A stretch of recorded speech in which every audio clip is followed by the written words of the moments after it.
Hello guys, welcome to my new YouTube channel. আজকে তোমাদের সাথে শেয়ার করব কম্পিউটার ব্যবহারের সময় যে কি ইউজ করতে হয়, ঠিক কীগুলোর নাম এবং সেগুলো কোথায় অবস্থিত সেটাও দেখাবো।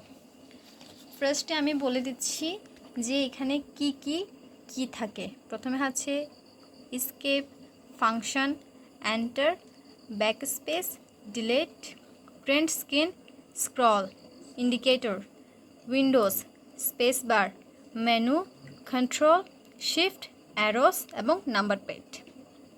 তোমরা দেখতেই পাচ্ছ আমি এখানে ভালো মতো তোমাদের বোঝার জন্য লিখে দিয়েছি। এছাড়াও আরও অনেক ধরনের কি রয়েছে যেগুলো বেশি ব্যবহৃত হয়ে থাকে, আমি সেগুলোই দিয়েছি 15টা। তোমাদের আমি এটা কোথায় অবস্থিত সেটাও দেখাবো বলেছি। দেখো এগুলো কোথায় অবস্থিত।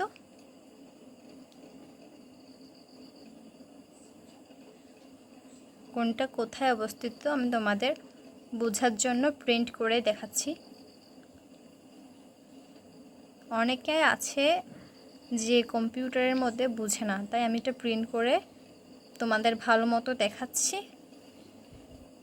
ভিডিওটা ভালো লাগলে লাইক, কমেন্ট, শেয়ার করবে এবং অবশ্যই সাবস্ক্রাইবটা করে দিবে।